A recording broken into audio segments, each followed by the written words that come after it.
Thought Media Network. We are a global broadcast network of positive music, media, and entertainment, inspiring humanity's evolution along the journey of enlightenment and creating a world of love, peace, empowerment, and prosperity for all. New Thought Media Network. Positively inspiring.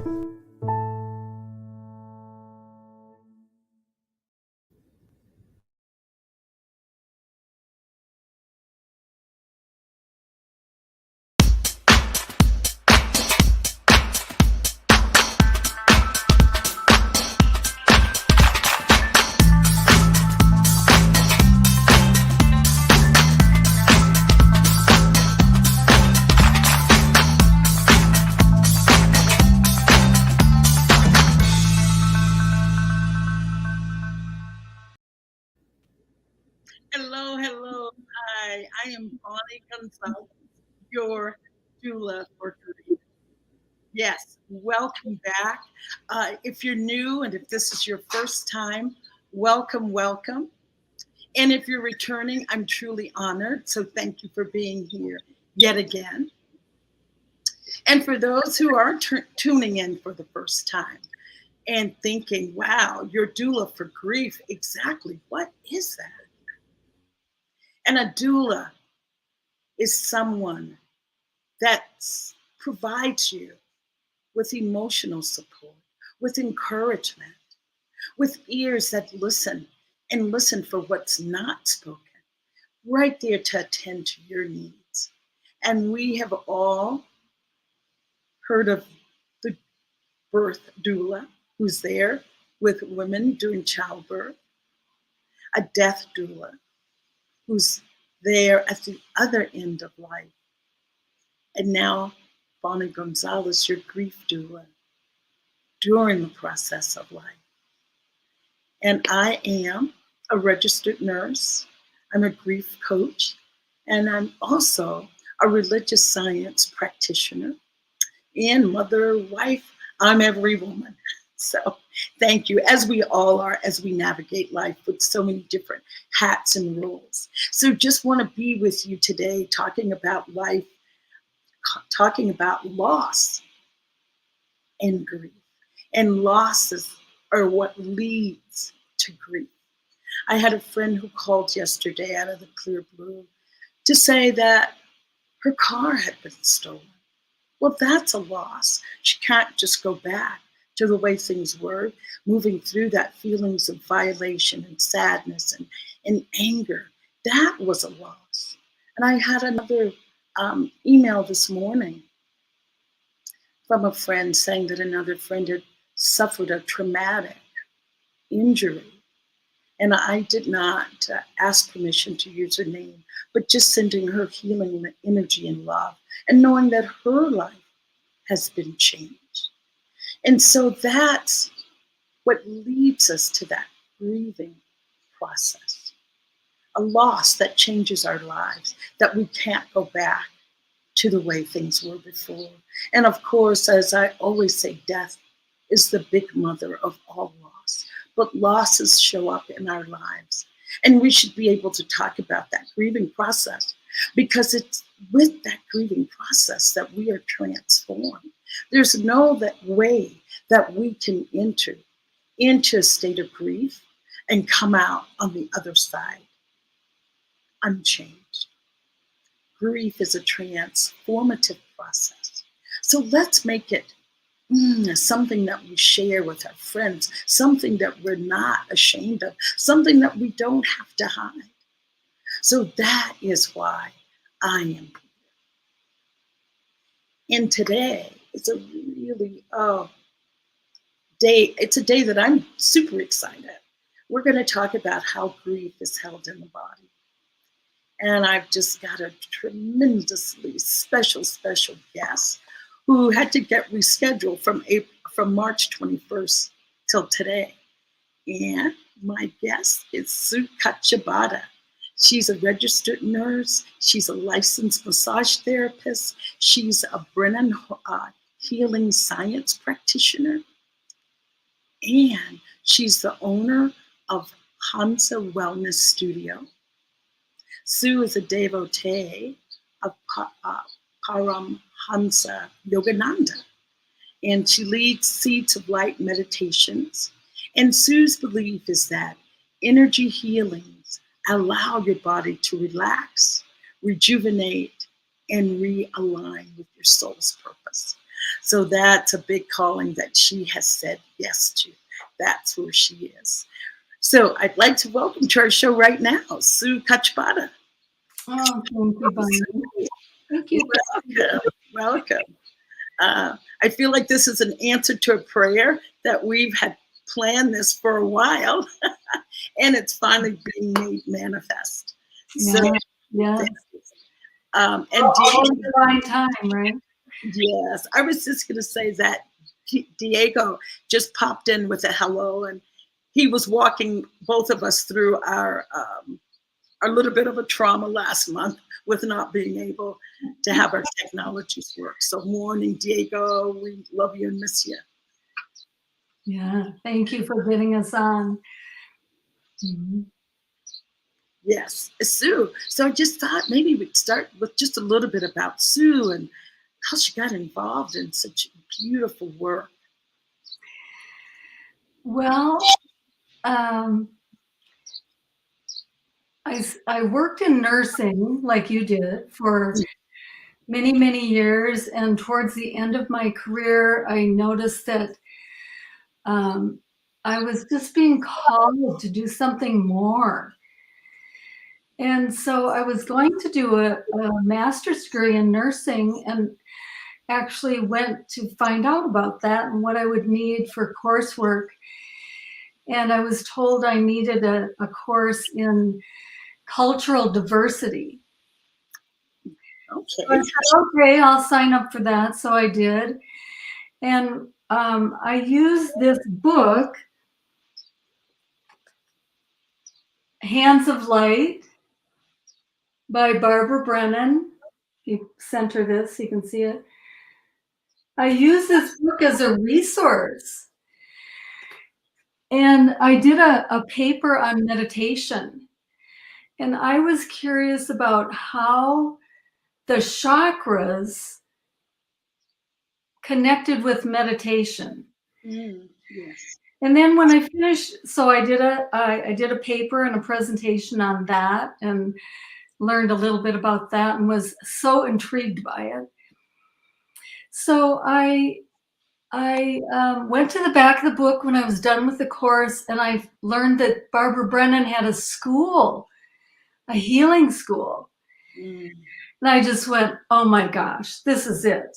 I don't want to go to master's degree in nursing. I want to go to healing school. So I called the school and I talked to the admissions person, and it's a 4-year program. And so I thought, oh my God, I'm going to commit to 4 years in a school. I don't know if I'm ready for that. So she said, well, there's workshops that you can attend. And there happened to be a workshop in Berkeley, California. And I was living in Reno at the time. So I drove over to Berkeley and attended a Hands of Light workshop and was confirmed that this is it. This is what I want to do. So as I was weaning out of nursing, I was going to school in Florida, using my nursing vacation time to go there.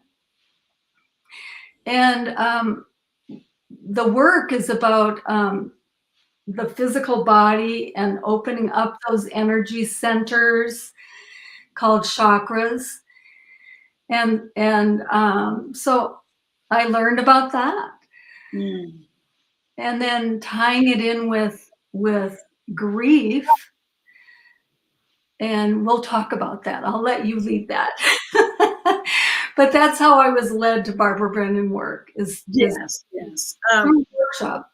I was just going to say that our careers kind of parallel each other because I've been a nurse for a long time, and I also became a body worker or a massage therapist. Mm-hmm. And what led me, and you can tell me if you shared this, it's like when I went into nursing, my desire was to heal, to really help people heal. And my chosen areas after I became a nurse was intensive care unit. And I felt like there were days that I felt like nursing is a noble profession, noble, and so honored to serve in that way. But I felt like I was taking care of machines, and underneath the machine there was a human body that I couldn't always get to because of life support being what's keeping that person alive, and making sure that as a nurse you're maintaining the equipment properly. And what led me to massage is that I finally felt like I could have some actual hands-on healing, some actual touch, and realizing how healing the human touch is. Versus medicine has its place, but I was more in tune to that. So I wanted to just speak to you about that. What is it in nursing that you felt drew you to the hands-on healing? Well, I think pretty much the same thing as you. There's a lot of equipment, and there seems to be such a need for personal contact. And I worked in same-day surgery, and any hands-on work that was done, it was done either to take a blood pressure. It always had a task attached to it. And I had a need to just touch people and use my hands and to connect. And so our hospital had a massage school in it. And so I thought, oh, I want to do this. I want to touch people. Yes. So I went through the massage school and became a licensed massage therapist so that I could give pleasure. Because in nursing, what we do is we try, a lot of our training is to relieve pain. Mm-hmm. And what I learned in massage school is that people really need to be touched and to be held and to have contact. And the other piece of it, I could spend a whole hour with a client, even in silence. Mm-hmm. In nursing, it was like this. It was like next, because I was doing same-day surgery patients, and I was getting several people ready for surgery. And I wasn't spending a long time, although the time I did spend was really special. Mm-hmm. Where I could really be present and have contact with your patients. Yes. Yeah. And then fast forwarding to the Brennan School of Light. Am I saying that correctly? Brennan School of Light? Barbara Brennan School of Healing. Of healing. Mm-hmm. Okay, and then now being in contact with the human body in a different way, that you're allowed to really actually spend time with talking with the patient or client. I don't know which term you use with your. I use client. Healing with healing clients. I use client. Yeah, I want to be respectful of that. Yeah. So now with clients, and what would you say after having gone through your training, and now with clients, what is the one most single thing that you find to be important? I would say listening. Mm-hmm. Yeah. listening, hearing, acknowledging, reflecting back what I heard or what I think I heard or may have thought I heard, and presence. Mm-hmm. Presence. And and the kind of presence is a grounded, centered presence. Mm. Because if I'm out here in all my thoughts and I'm like out of my body, then I'm not helpful to them. Mm-hmm. If I am aligned and centered and grounded, I can be that stable force for good for the client. Mm. And in brain work, the work is done through harmonic induction, kind of like in cellular biology. It's by osmosis, comes from a different gradient. Right, right. Energy work comes from a higher gradient to a lower. Mm-hmm. So let's say the client, they're depleted, their energy is depleted. Well, then my energy better be charged, Mm-hmm. because I'm going to hold them in a higher frequency, let's call it. Yes. Okay. So I can't be depleted. I have to be charged and healthy and well. Otherwise, I'm not any good to the client. Yeah. That I definitely hear. I think that's something we can all take away in our daily lives, of Mm-hmm. understanding how important and how healing just listening can be. Mm-hmm. Our physical presence, just our physical presence alone, can bring about such comfort and support. Mm-hmm. And then moving on from that point, being in the presence of people that are grieving. And I just want to take a minute to say that we are all in grief with our lifestyle changes that are happening, that we were asked to adapt to one lifestyle, and we did. Now we're asked to adapt to another lifestyle, as we were talking about, without the mask and those kinds of things. Mm-hmm. I want to talk about how grief gets held in the body, or where in the body different people hold different energy levels in different places. So I was hoping that you could really speak to that, helping us understand how to help that grief move through our body. Mm-hmm. Well, there's a process called focusing. And one way to learn or to acknowledge where that grief is being held is to just go inward and find a place in the body that is contracted or tight. And just go there and actually, even like right now, I'm feeling my solar plexus tight. Mm-hmm. Because I'm in kind of a mental state. Yeah. So for me, I would put my hands there. First of all, acknowledge that it's there. Mm-hmm. That I'm kind of tight in that solar plexus area. Right. So the healing response for me is to put my hands there or my hand there and just breathe into that hand. Mm. And sometimes even asking it what it needs. What do you need? Mm. What's missing? Yeah, I like that idea of self-inquiry, Mm-hmm. Mm-hmm.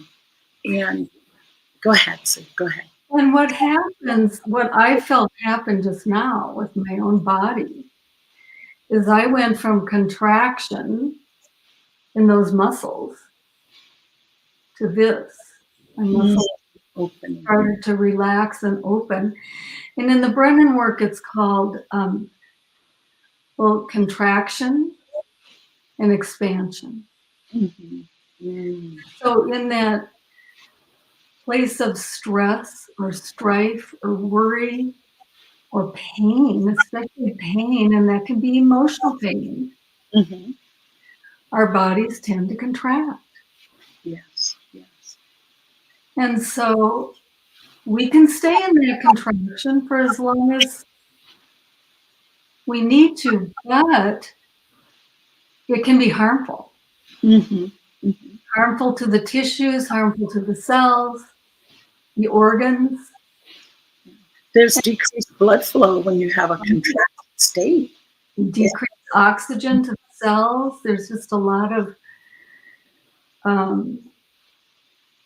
there's a lot more potential when we open up those places to an expanded state. And I do it by breath.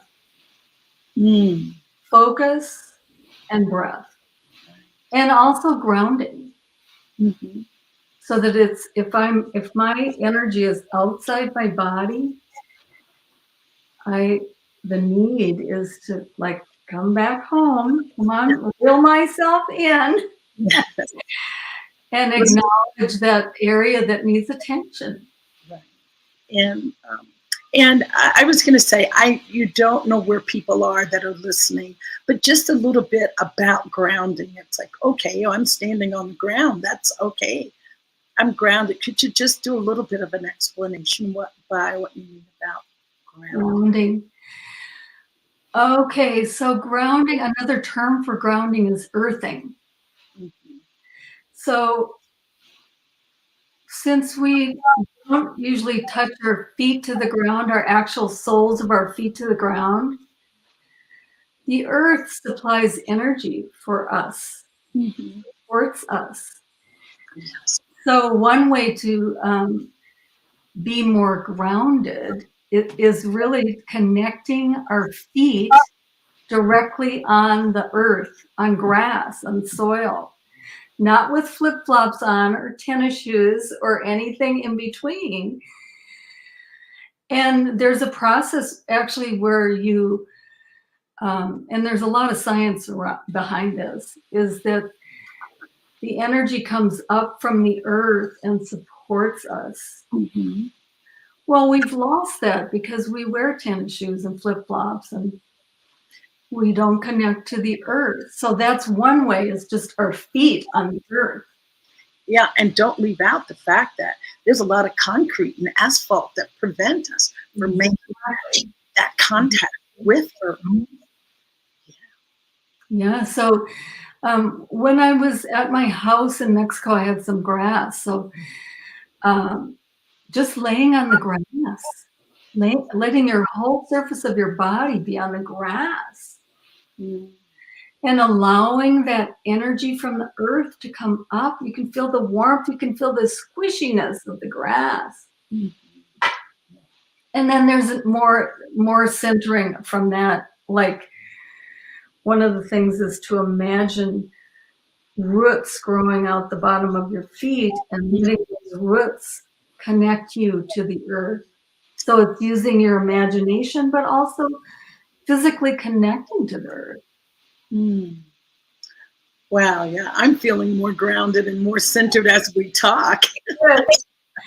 And I do appreciate that. I really appreciate that. And I want to go back to a little bit about that contracted state. And just using the example yesterday of my receiving bad news, that I could feel it happening, Sue. Like when my friend said that about her car, I immediately went, that kind of, Yep. Oh no. And again, with reading the email, oh no. So, I would like that to lead us into how and where you feel with your experience that grief is stored in the body. Do I want to use the word stored? Not stored. Let me just think with that a minute. I'll just say how grief is held in the body, how the body holds grief. Mm-hmm. Just how the body holds grief. Yeah. And then I'll ask her, yes, I'll let you speak to that first. Well, what comes up for me in the Brennan work, we turn into what's called the high sense perception. So that can come up as an image. It can come up as a smell or a sound or a taste even. And so when you ask that question, the image that came up for me in my high sense perception, and it's more than just seeing, it's getting an image that comes in. It's not just looking and seeing, Mm-hmm. a different way of perceiving. So the image that came in for me, just as you said that, Mm-hmm. is the cells, Mm-hmm. the cells in our body. Yes. And mostly like the heart. I got the picture of the heart, my heart. Like the grief that I've been experiencing during COVID is not being able to see my son. Mm-hmm. My son just went through nursing school in Oregon. I wasn't able to attend his graduation. I haven't been in contact with him other than on Zoom or Skype. And so the loss that I have felt is in my heart. Mm-hmm. I really feel it in my heart. So for my self-care around that is what is my soul's longing? What is missing from my heart? Mm-hmm. And I think it's contact. Yeah. And of course I go right to the brain. I think what I'm feeling is a lack of contact. Mm-hmm. But the good news is I just got to see my son in Mexico, and I got to wrap my arms around that kid who's now like 33.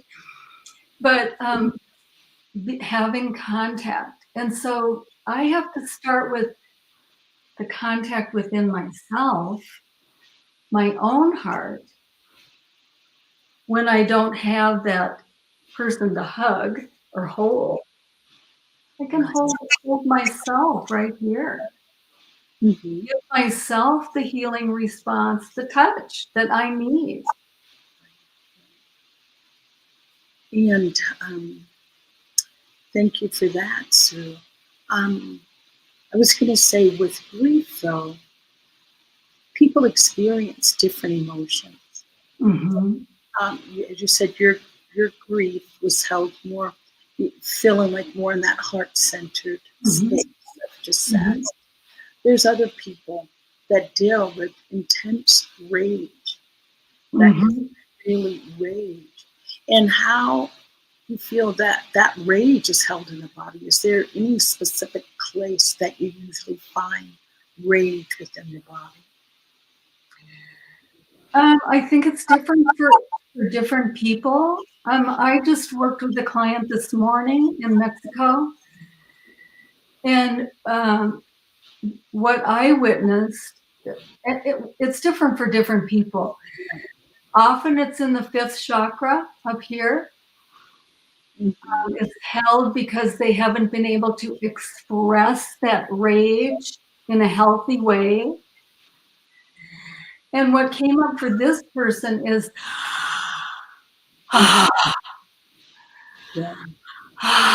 getting it out. Mm-hmm. And when you say 5th chakra, you're talking about your throat. You're talking about the throat. Yes, exactly. So sometimes that rage is held here and it's not expressed. And how does Brennan healing work on the body? Maybe explaining that a little bit. Okay. Because you're in Nevada right now. You said you had a client in Mexico. And unless you're able to transport really quickly, how does that happen? And I think some explaining around that would be, an explanation around that would be helpful. That's such a good question. You're just masterful. I love this. What it is, well, we meet on Zoom. I'll meet on Zoom with a client. You know, that's how it's been with COVID, is not having contact, physical contact. So I've been meeting with this client on Zoom. And what we do is we set an intention for our time together. What is there, a physical thing going on, a mental, emotional thing going on in your life that you need to give attention to? And so first we talk and just express it out. And so what I'm doing as a healer is holding safe space, confidential, safe space for that person to express whatever is the need. Yes. And then I reflect back to him what I hear. And then we set an intention for the healing. And the actual healing, what I did, what I was called to do, I go by guidance. I usually start the healing with a prayer to restate the intention. Yes. And then I actually had him lay down. If he felt comfortable, I had him lay down. And then I grounded myself, centered myself, set my own intention. And then I actually had my hands on his feet. And then I moved, and then there's a process called a chelation, where the hands move to certain positions on the body. And actually that goes to the chakras, to the energy centers. And the energy just knows to flow. It's like the energy is, the body is a riverbed, and the energy is like water in the riverbed. Yes. And it flows wherever it needs to flow. Now, if there's a contraction or constriction or a tight area, that energy may be released just by touch, by contact. Now, obviously, I'm not touching him. Yes, I want to make that clear. Yes. But with intention, my hands are on his body. So it's about intention and presence and holding space, holding sacred space with him and for him. Does that help? Oh, it's beautiful. And here's what I wanted to say, because what you're doing and talking about is like a remote healing. It's a remote healing. You got it. There are so many people that I have that say, Sue, I don't want to be touched. I don't want anybody to touch me. When I was doing massage therapy, I had learned, not Swedish, but I learned Asian system, shiatsu and shindo, where people could stay clothed. A lot of people just have problems with intimacy with someone actually physically touching them. Right. And that's why I wanted to talk about that piece of it being remote. Do you find that that has been, oh gosh, even more, allowing more people to experience what you're doing? I mean, because there is something that take your clothes off, get on the table. So just want to just ask you about that or speak to that for a minute, because it's a remote. You say hands-on. Well, I concur with, being a massage therapist and taking off all your clothes or most of your clothes and then being much more vulnerable, naked, and then having someone you don't even know touch you. I mean, you really have to trust a person, and it's a lot more intimate. Now, in the work that I do, you're completely fully clothed and even covered with a blanket if you want to be. Mm-hmm. And the work is really about intention. You know, some people have trouble with touch. I mean, if they've been invaded anytime in their life, and that's why it's important to do a intake interview to find out if there's any invasion or abuse, history of abuse. Trauma that has occurred. Trauma, yes. And so, like, I would, like, especially around the second chakra, because it's the near your private areas, I would ask a permission to touch there, or would you prefer to have my hands above the body? Because the second chakra is right on the pubic bone. Mm-hmm. And that's, and the first chakra is really in the perineal area between the legs. Well, we don't touch there. Right. We hold space there by aiming our hand toward the first chakra. Yes. Yes. So that's why the energy work was so appealing to me, is because I can have contact with someone without invading them. Right. Now the energy goes from, let me see if I can get my hand here, from the palm into the client's body. The energy actually does go in, but there's a sense of how deep, how much can this client receive? Right, like that sponge, how much can it hold? How much? Right, and so there's a feeling sense of that, and that just really comes with practice. Yes. If it's a new client, I wouldn't go very deep. I would just be very cautious with that. Yeah. Thank you for saying that, Sue. I myself have gotten lots of massage, being a massage therapist. But I remember there were times I would say, I don't have any problem. You can massage anything. Just don't massage my stomach. That was just my point. That was, you know, it felt too vulnerable to. Anyway, I'll just just say that I know that for a fact that people can really tighten up, tense up, and just undo all of the work that you've done. Exactly. So I love that, checking in with people before you get started. Yeah. Is there any area that you don't want touched? Yes, that's vital. Really vital. Right. Do you ask that same question in remote healing? Sure. Yes, absolutely. Right.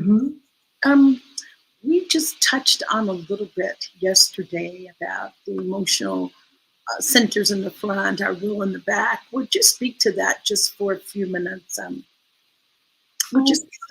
Sure. So the body has these energy centers in the front and in the back, and actually the crown and the first chakra in the perineal area. So the front centers are the emotional centers. And these are like cone-shaped vortexes that connect in what's called the vertical power current that runs parallel with the spinal cord. So they're like this, they meet in the center, and then they're cone-like shaped that go out. And they connect with your nervous system. So the front of the body, the centers are the emotional centers. And the back of the body are the will centers. So if you want something to get done, you want those will centers working and open. And then the top centers are the centers of reason. So those need to be functioning well if you're going to make it in this world, really. I wanted to balance.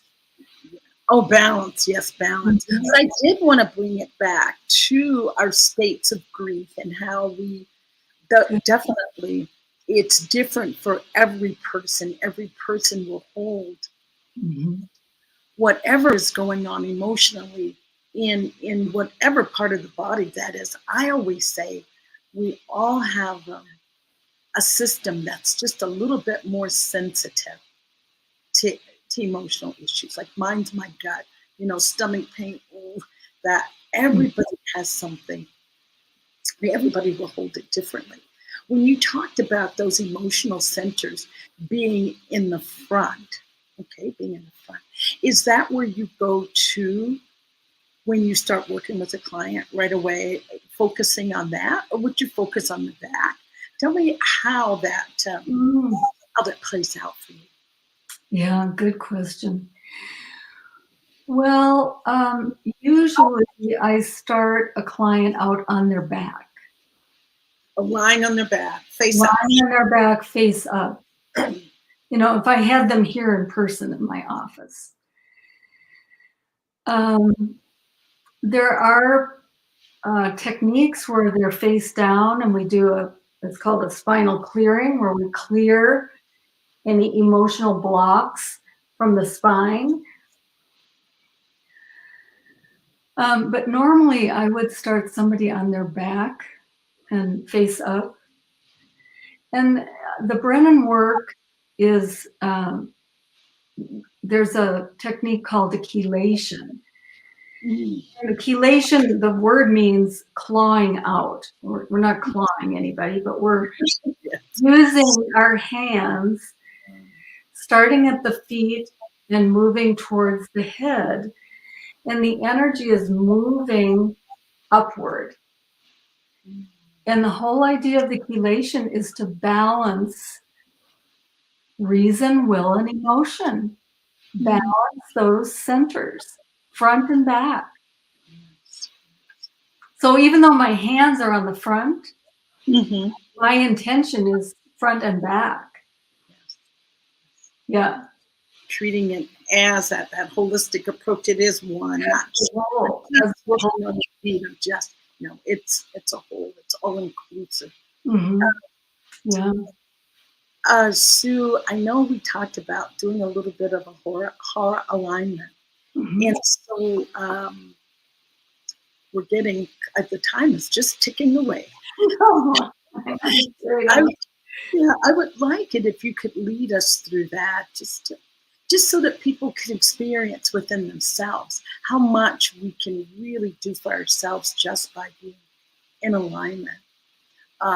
Just like when we have back pain, we don't realize we take our hand and we put it there, to hold our back, because we have energy centers in our hands. Or when you have a headache, that automatic massaging of the temples, how we really do a lot unconsciously with self-healing. So that maybe if you could lead us through this, then we'd have another tool that we could use and something that you can experience in this moment if you're not familiar with this world.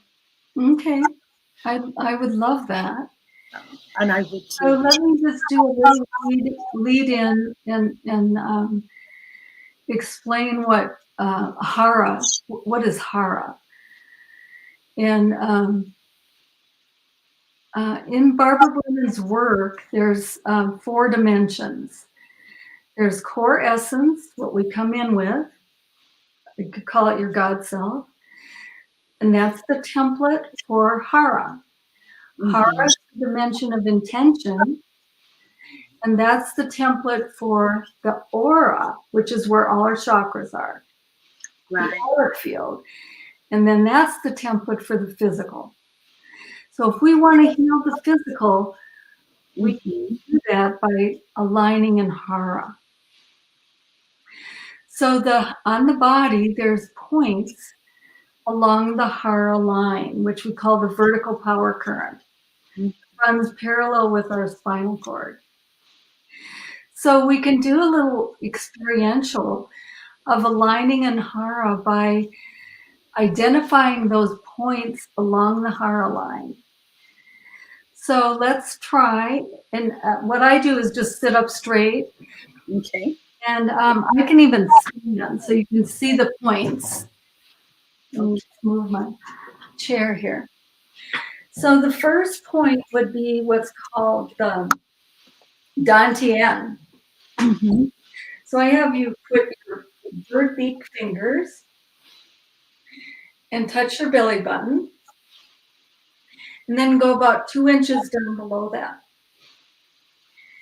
And that's called Dantian.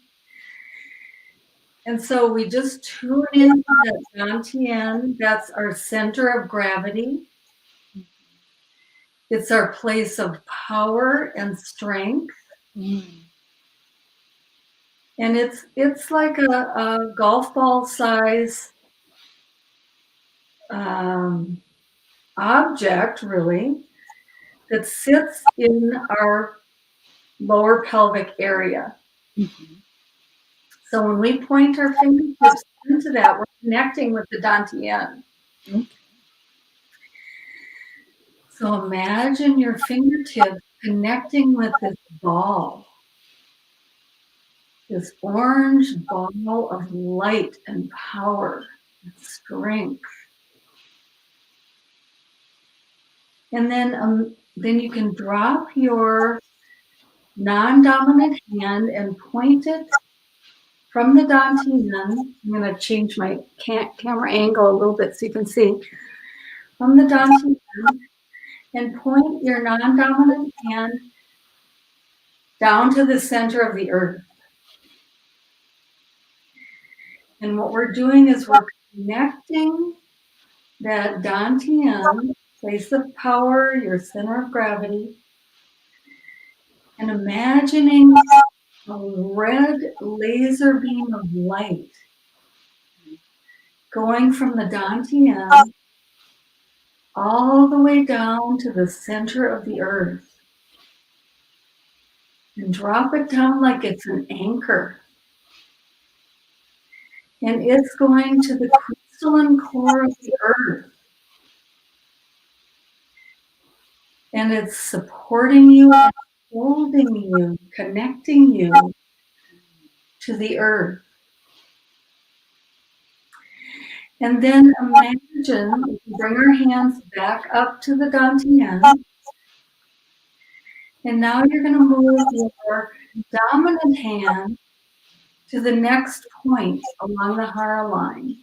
I'll change my angle just a little bit so you can see.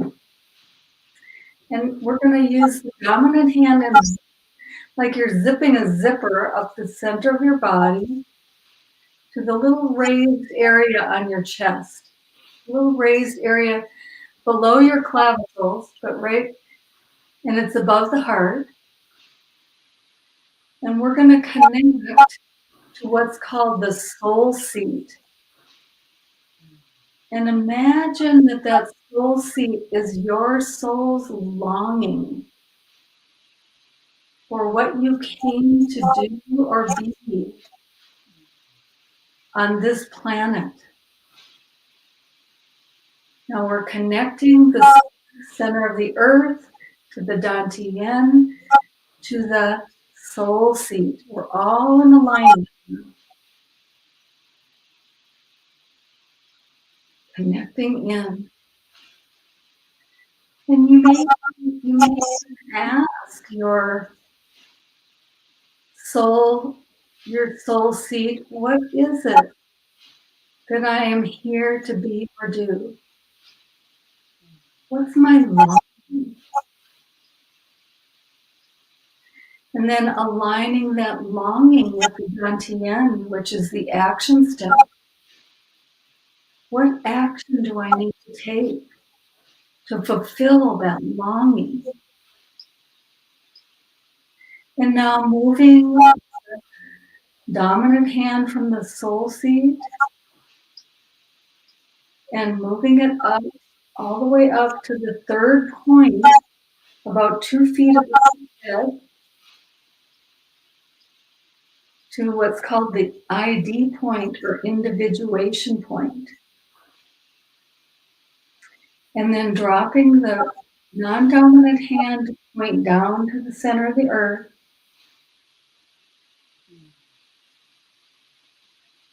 And there's just a strength and a power here, aligning the ID point with the soul seed, with the Tantien, and with the earth. And then now we can just return back to a prayer stance and know that we are fully aligned in Hara with our intention. Our intention to maybe expand, maybe relax, maybe feel the grief that we're feeling, allowing ourselves to feel it, to be sad, to be angry, just allowing ourselves to have that experience.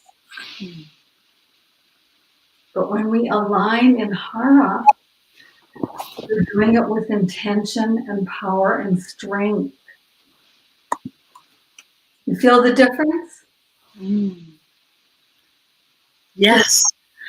You can just get in Hara like quickly. Yeah. It actually saved me from having a parking or a speeding ticket. Wow. Wow. Sweet. Oh, I'm still breathing into that. Yeah. Yeah. You can do it shamanically. Shamanically, we just do, it's kind of like a Taekwondo thing where you just go. Yes, that's the image I had when you did that. It's kind of like karate chop. Yeah, but it's very powerful. And this program is about empowerment. Yes, yeah. And being inspired. And also about love and peace. And if we want that in our lives, we can do that with intention. Yes.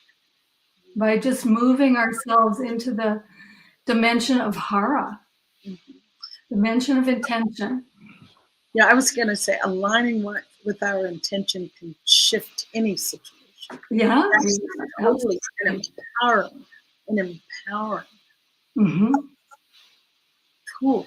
And if you don't have time to do the whole alignment, just do the bird beak fingers. Oops, I love the bird beak. Yes. Bird beak fingers right into the dantian, right below your belly button. And that's your place of power and strength. Yeah.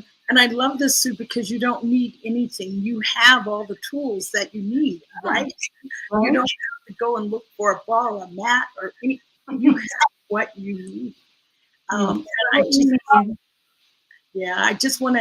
do want to acknowledge Megan for being here, and a namaste from Utah and Diego. It's in gratitude for bringing ourselves back into alignment. And I'm in gratitude to you, Sue. Oh my gosh. I just love the idea of remote healing, because that just makes this available to all. You don't have to go. You don't have to drive anywhere. You don't have to worry about your mask. It doesn't matter about mobility issues. If you're not mobile, this can be brought right to you. And the bird beak, we could just beak our little bellies all we want. Beak. And I can't believe we're at time. Is there anything that you'd like to just end with, Sue? Is there anything that you would like to your part of it? Well, what's always a big thing that's come up for me in doing this work is in nursing, I really felt like I always had to know. You know, if you're going to be saving a life or being with someone that's in trouble and you can save their life, or you have to know. You have to have that knowledge and that science. And in energy work, the energy knows. The energy is much smarter than me. And I don't have to go to the intellect. I go to the spirit and to the guidance that I receive. So if I'm an open channel, I'm able to receive the guidance from my higher power, or my angels, or my guides, from Yogananda, from my gurus. So that's been a relief for me, because I don't have to know. I don't have to have the answers. I don't have the answers. Spirit knows the answers. And so that's been very freeing for me. There's something about energy. It knows where to go. It does. It's much smarter than we are. Oh, Sue, thank you so much. And we have another episode to do. I know that we do. I love this. I love sharing it. And I just want to say to all that are listening out there that Sue's offering a 5% discount if you are referred by Bonnie Gonzalez, your doula for grief. And to know that she's remote, it doesn't matter where you are. Take advantage of that. And if you're new to energy work, you will see how powerful this is. I have been a massage therapist doing physical massage work, but also doing Jin Shen Do, which is it's energy work. And that energy work can be even more effective than a massage. But you don't know until you try it. I can tell you, but until you try it. I think I noticed, like I had a client this morning in Mexico, and I could see the change in him from when we started to when we finished. Because people say, well, what's the end result? What do you get from this? And really, when we move from contraction to expansion, it changes our heart rate, it changes our blood pressure, it changes our respiratory rate, and it gives us that relaxed state that we don't even know we need sometimes until we stop and receive and allow ourselves to take it in. Yes, I was going to say, and mentally, what it does is beyond any comparison to anything. Mental freedom and lightness. A lightness of being is what I call it. A lightness of being. Oh, wow, Sue. Well, we are really right at the top of the hour. And I just believe that. Okay, I just want to thank you. I want everybody to remember you have your little bird beaks that you can put into play at any time. Just a couple inches right below your belly button, and you'll be a new person. And I want to thank Sue for being here. I want to thank New Thought Media for holding this space, for allowing this platform for us to bring you this type of information. And please make a donation to New Thought Media Network. And don't forget, Sue is there for you with energy work whenever you need that. And I'm Bonnie Gonzalez, a grief coach, so I'm available. And Sue taught me this statement. Ask yourself, what do you need today? What do you need today? And listen for that answer and do it. So big love to everybody, big love. Besitos to all. Thank you so much. And I'll see you next week. And if you didn't catch the entire show, go back and watch it. You'll learn something. Sue, thank you. Thank you. Thank you so much. Namaste. Namaste. Ciao. Goodbye.